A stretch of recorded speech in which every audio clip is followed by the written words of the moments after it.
Welcome back to PJ Talks Talk. I'm PJ and today's video is all about this stunning Porsche 911 Turbo S. This is a 992 Gen 1. The 992 Gen 2 is out, but I haven't managed to get my hands on that yet. But I've just done a drive in this car, had it for 2 days. I've done about 700 kilometers in it. And I just thought I didn't really talk about the exterior or the interior much on the driving video. So I'd do a separate video just to walk around this car and talk about some nice stuff that it's got and some stuff that I don't like. So let's get into it. Right, let's start at the back of the car. What have we got in the back? Well, in the back, we've got Porsche's 3.8 twin turbocharged flat six engine, producing 641 brake horsepower, 590 pound-foot of torque, which is incredibly impressive. And this car, with that engine and its 8-speed Dopplerkupplung DCT dual clutch system, is a complete weapon. It's a missile of a car.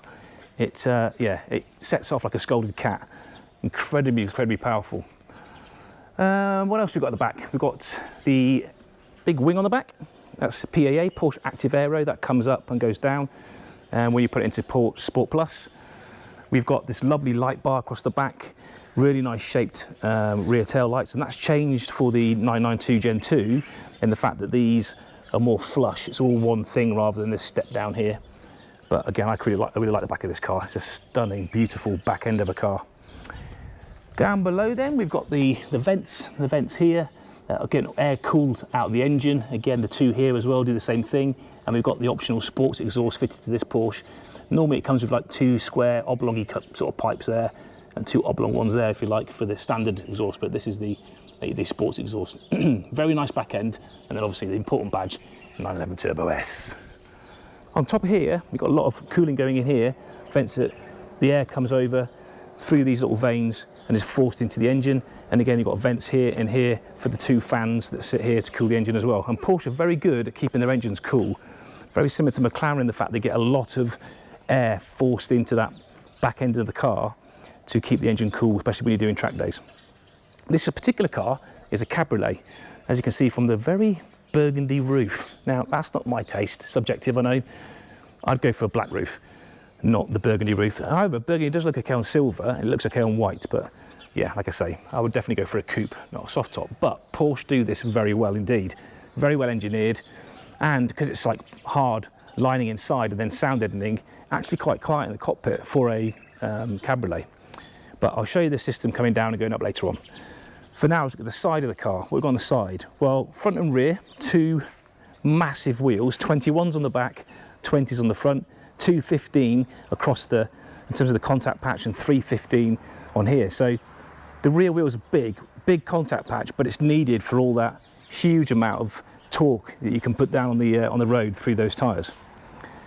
The rear discs are massive, and the standard 4-piston calipers and the centre locking nuts that are standard on Porsche 911 Turbo S's, Turbo and the GT series cars. On the front, moving forward to the front, this is a 410mm disc. Porsche ceramic brake system, obviously. And this one's got a 10-piston caliper, which is incredible. And the braking force on this car was mind-bending. It was so good. This car comes to a stop just as quickly as it sets off to 100 kilometers an hour, basically. And in the driving video, I think I did 80, same as the GT3 I did. I brake from 80 to see what the brakes are like, and they are fierce, really good brakes. I've got Pirelli P0s on here, front and rear. On the side, standard big haunch bulge at the back end of a 911 Turbo, which is what it's been known for years. However, all the 911 range now come with a wide body, which I think is a bit of a shame because it used to be a standout feature of the Turbo and the Turbo S. Here you've got your big intake going into the engine again for the air induction for the turbos and for the cooling. Really nice, and I've always loved that look of the side, how it steps out. It's really nice. Carbon wing mirror, which is a really nice touch. It's an optional extra.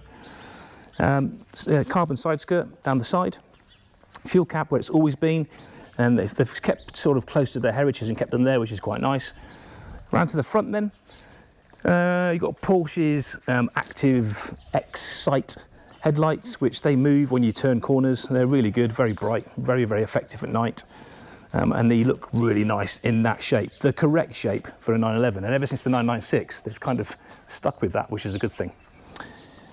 In In the front then, we've got the indicator lights. In the 992 Gen 2, they've moved from there and they're now in the main cluster. So there's no lights here, so they can have a bigger air intake here for extra cooling.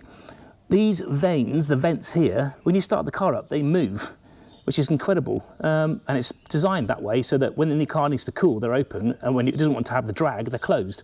And I'll show you that on the startup, but it's really, really clever system.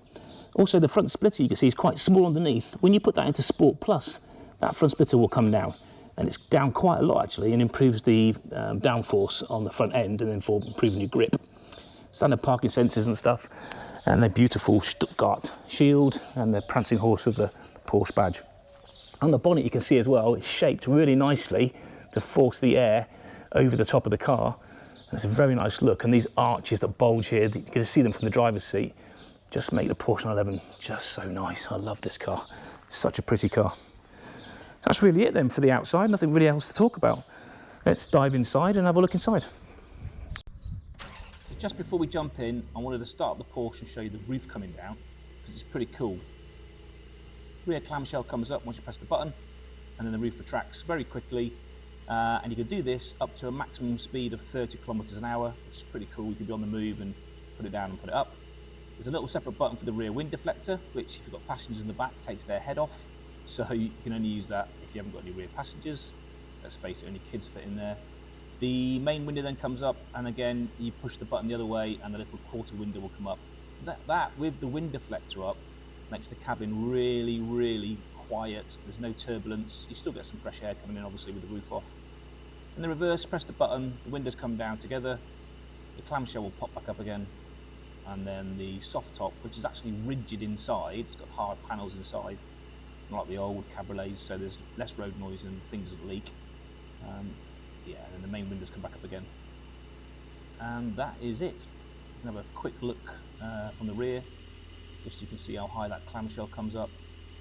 Very clever system, and again, pure Porsche engineering. I just wish they would do a tin top, a bit like the Targa that folds away. They could do a coupe with a metal roof, colour coordinated to the car, because that's just my personal taste. And again, subjective. Clamshell back up again, roof back up, clamshell back down. Right, I've put the car into the shaded car parking area because it is 38 degrees today and absolutely redders. So it's under the shaded car parking, so it'll be a lot cooler for me when I do the interior. So let's jump in and I'll show you the interior. Handle's flush until you touch it, and it comes up and opens out. Door card. Right, interior is black with burgundy, same colour as the roof. I actually quite like the burgundy inside, but with the black dash and the black steering wheel. I'm not a fan of the all red affair that Porsche get into as well, when the steering wheel's red and everything's just completely red. It's a bit garish to me. But the door card, very nice. Carbon fibre, sort of matte finish carbon fibre, red cross stitching on the leather, all your buttons for your mirrors and the windows, and then your Burmester sound system, and then your lock unlock and your set for your seat positions. On here you've got the frunk. Let's look at the frunk, because it's a little bit smaller than the standard 911 frunk. Definitely smaller than the one in the GT3, because they've got the all-wheel drive system now in this car, which means it's just a little tiny bit smaller, but still effective space, really good space for a couple of soft bags, so quite good. Frunk. Right, let's have a look at what happens when you pull this up, because this is the boot. Come on, boot. Right, what's happened? Well, the boot hasn't come up, but the back sort of deck lid has come up, and you've got this little storage area here which you can use if you want to. You just got to be careful if you put anything in there and then try to use the roof off. The roof sits in there, so it will squash whatever you put in there. There you've got your oil and your coolant here, and your two fans and the Turbo S badge here. I'm hoping you can see all that because it's quite dark in there. But yeah, that whole thing comes up. It's pretty cool. As I put it down, I'll let you watch that.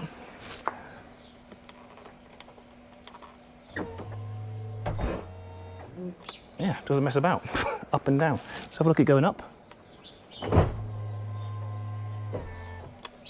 Nice. And back down again.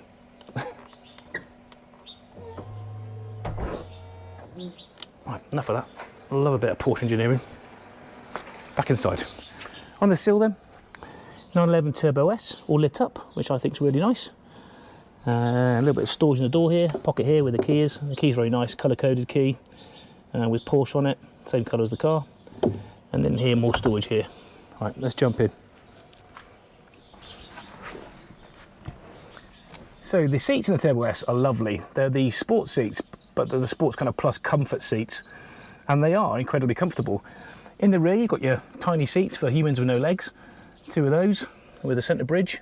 Again, very small, for children only. Right, it's very hot, so I'm going to start the car up, because otherwise I'm going to melt. I'm going to put the aircon on max, and we'll come back in a minute once the cabin's cooled down a bit. Right, while the car's cooling down, let's listen to the start-up.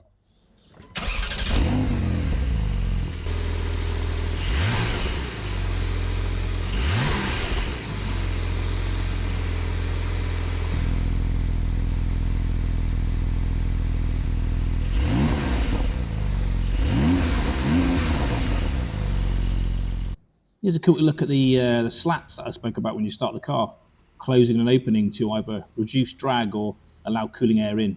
Pretty cool. Right, the car's cooled down a little bit. It was like a furnace in here. I've also turned the car around because I did park it the other way, but the camera with the sun coming through the windscreen was going between sort of looking outside, looking inside with the focus. So I've turned the car around now, facing the wall, so now you can see everything properly. Right, steering wheel, let's start with that. In the middle then, the really nice Porsche emblem, the crest, the shield from Stuttgart, and the horn. On the left-hand side, you've got the volume for the stereo system, you've got the Porsche start play button, you've got the diamond button here. This one's quite good. This is a programmable button. You can press that and program that to do whatever you want it to do. On this side, you've got your phone. The back button is for the LED display up here, other than the middle, which is the tacho, which is still analog. On here you can select up and down this side, and then if you press this button here, it will select from this side to the other side, and the other side will go red. There we go, that side's now gone red, and now you can select through there, and then you can put it back, and then again select this side. So that's what those buttons are there for. On the left hand side is the down gear and up gear on the right hand side for the paddle shift. Then you've got the cruise control, adaptive cruise control. This has all got lane assist in this car. It's got collision avoidance warning. It's got that little sort of radar on the front, which tells you, when a car's come in, when it slams its ankles on, it warns you might crash into it. Indicator stalks, and on the right hand side you've got your windscreen wiper and fluid and stuff. So that's it. Alcantara steering wheel, very nice. Really nice size steering wheel, and it can also come in perforated leather, which is also nice, but this one is in Alcantara. It's got the matte finish carbon fibre on it as well, which is again really nice. Right, let's look at the displays then. So on the right hand display you've got your 10.9 inch screen, which has been in Porsche 992 since the beginning, the Generation 1 and Generation 2, and it's a really good system. Full Apple CarPlay. Let's get it on the car. The buttons work very quickly. It's a very easy system to use. One thing I don't like about it, even though down here you have the buttons for your climate control that light up when the car starts up, when the car's off, they are off. You've got no way of changing the direction. You've got front and rear heated, you've got the auto, and you've got the recirculating air. But if you want to change the air from your feet to your face to the windscreen, you have to go into the infotainment system to do that, which I don't like. Just put buttons here, people. It's much easier for us lot. You've got the fan temperature and you've got the fan speed here, which is good, because in things like the MC20, they've gone totally into the realm of putting it all on this screen here, which is not ideal. So, nice screen, Apple CarPlay, Android Play if you want it. Also you've got connectivity just for your music for the phone if you don't want to go onto Apple Play. The connectivity is via Bluetooth. However, I found that to get the Apple Play to work, I had to plug my phone in. And you put the phone into here, center console. It's USB-C only, 2 ports, the same as the GT3 was. You've got a very nice embossed Porsche logo on the center rest. But yeah, that's the infotainment screen. On this side, digital screen, you've got 2 circular dials here and 2 on the left, giving you all the information you need as and when you want it, and you can select that as to what you want. Power performance there, tyre pressures, the all wheel, very trick all wheel torque system for putting all the drive to the front, all drive to the rear, or a partial drive to the rear, some to the front, and that changes, and that shows you it here. I'll show you a bit of that in the driving video. Very, very clever torque vectoring for the axle front and rear. So whichever one's got the most grip gets the most horsepower. On the right hand side you've got your fuel, and on the left hand side you've got your speedo and time, clock and temperature. I went 35.5 in the shade, it was 39.5 in the sun. And the centre the tacho here, Turbo S, which is really nice. And then your speed in kilometres per hour, and then what you're doing in terms of park, neutral and drive. Now the lights are on because we've come into the shade, so the car thinks it's going to sunset and to put the lights on, but normally they'd be off. They're on automatic. Down here then you've got the key for start stop, which is a plastic. It's not really a key, it's just a plastic, looks like a key. That's really nice. Start stop on the normal Carrera. I like the fact that it's got a key. And you've got your lights, side lights, and then your fog lights. Down in the middle here you've got the parking brake. On and off. You've got the cup holder, which funny enough can come out. Now I did that on the GT3 video and I wasn't sure what goes in there, but when you buy a Porsche you actually get a storage cup rather than a cup holder. It's the same bottom, that clips in and it just becomes a storage, deletes the cup holder. So that's what that's for. Here we have the cooled and heated seats, which is really good. The cooled seats are mega. They are noisy. Let's put it on now so you can hear it. I don't think that's going to come on the mic, but I can hear it. Oh, there you go. So that's the cooled seat. It's like a jet taking off. Different levels. Here is for the roof on and off, and I've already shown you that from the outside. So I won't show you that from the inside because all it is the roof coming off. The wind deflector, the roof going back on again. What is quite cool though, this little buttons on the side here that control the windows. There's the wing mirrors, all the wing mirror control, fold the wing mirrors in, adjust the wing mirrors, either one by pressing them. They're the normal windows up and down, but this button here, press that in and then push down. The little quarter window here comes down, which is quite nice because if you then put the other window down, it's like being in a Bentley Continental GT. There's no A pillar, there's no centre pillar there. So that's a really nice touch actually. And then if you want to put it back up again, put the main window up, press the button again, this one here, goes red and then back, and you can put the little window back up again. Onto the dash, again, the buttons here, you've got the front lift, and the front lift's really clever in the fact that if you do lift the front up and then put it back down again, it will ask you, do you want to save it? And you can save that in the system, and every time you hit that same speed bump, it will just naturally come up, which I think is a great system. Sports exhaust, you can actually hear it changing. Very good. The front lift's very quick actually. Let's do the front lift. It warns you, raising the front end, that's it. Front end is raised. And then it'll ask if you want to save it or not save it, and then when you put it back down again, you can hear the hydraulic motors going, and that's it lowered. So it's quite a quick system and very good. You've got your four ways, you've got your traction control off, and you've got your PDDC, which is your Porsche Dynamic Chassis Control button, which is brilliant. Via hydraulic dampers, it controls how much roll the car's got. It's also got the Porsche stability system, it's got the normal traction control system, it's got torque vectoring, all-wheel steer, as in the rear wheels will steer as well as the front, rear wheel steer even. And it's just a very clever system. But yeah, you can turn it all off if you want to have a little play, but I wouldn't suggest you do that. Here you have the volume button and on and off for the infotainment system for your audio source. And then obviously your normal air conditioning type stuff, and this is to cycle through the screens here.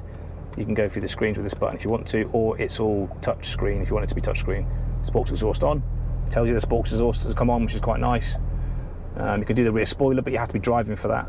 The chassis, normal, you can change it to normal into sport, and it'll tell you, right, you're now in sport for the chassis. So very clever system, I like it. And it's a nice big screen as well. Back into normal again, tells you normal. If you go into Sport Plus, you can hear the engine note change. It tells you the front skirts come down, and it also tells you that you have extended the spoiler as well, which you can turn on and off from here. But yeah, pretty cool. Back to normal again. It'll tell you the front skirts come up, and it will tell you that the rear spoiler has come back in again. Good. You've got your normal comfort stuff as well on here. If you want to change the driver, passenger seat, ambient lighting, very clever system. Right, on top, what have we got up here? We've got the Sports Chrono with the Sports Chrono pack. So on the console here, if I switch to go up the system G4 Sport Chrono, press to show the Sport Chrono, I could start it here. So if I press start, it will start, and the timer will start on the dashboard. I can then stop it, and I can reset it for the Sports Chrono, and it goes back to being a normal clock. Now the clock inside here will show you the time digitally, 3:07, and the big hand that's on the dial is actually showing the seconds. When you start it as a chrono, it spins round and it's into your lap time. And then on the bottom now it's got 5 seconds, 6 seconds. It's showing your lap time, and it's working as a normal sports chrono lap timer. If I stop it, it will pause. You can either continue or reset it. So I'll reset it, and then it goes back to being a normal clock and giving you the second hand. So there you go, 30, whatever it is now. Can't see that from here with the hand in the way, and then the seconds. Vents on top, lovely stitched leather again across the top. Vents on this side, and the centre vents are here, and you can control them as you would normally. Glove box, nice big size glove box. Lovely leather, leather's lovely, and then the cup holder here, you push it and it comes out. This one's a bit jammed, it's a bit sticky, so it doesn't really come out that well. That's a fault with this car, but yeah, there you go. Cup holder. Unusual for Porsche in terms of their build quality. Also, this door card has an annoying rattle when you drive, and again, that's highly unusual for Porsche. Standard wing mirror up here, and your normal sun visors, and obviously the roof comes down if you wanted to. But yeah, right, I'll tell you what we'll do. We will show you the roof coming down from inside, just to see what it looks like, because this is quite clever. So here we go. Windows come down, that on hooks, and then all the way back it goes. And the back goes down, and that's the cycle complete. Very quick, and you can do this on the move. Up it comes, and then it latches back down again, all secure, and the windows come back up. So down here then you've got manual and park. It's in park at the moment, a manual, and then your gear select lever, which I don't like. It looks like a key pushed in there, or like a little filler shave razor. I don't like it. In the GT3, it's a gear knob, and you click it forward and backwards by pressing the button on top, and you can set it to the left, and you can then do the gears yourself. I think that should be in the Porsche Turbo S as well, because it is a very fast car and should have the same fast sort of gear lever the GT series has. But on there you've got drive, neutral and reverse, and that shows up on the centre dashboard, like I said before. Here it tells you where you are in terms of your drivetrain. Right, I think that's it for the exterior interior walk around. Hope you enjoyed the video. If you did, please subscribe, because again, we're looking at the analytics. About 90% of you are watching the videos, and about 80% are watching all the video, but you're not subscribing. That'll really help, because there was about 1,000 people watched the last one, and that would be great if you could all subscribe, because it really helps the channel out. But anyway, if you liked it, give us a thumbs up. If you didn't, give it a thumbs down, but give me some honest feedback. A lot of you have been doing that, and I've really appreciated it, because I want to grow the channel and I want to make it better for you guys. So anything with the audio or visuals, or anything you want me to do, any car you want me to get, just drop a comment in and I'll do my best to help you out. But until then, enjoy watching, stay safe, see ya.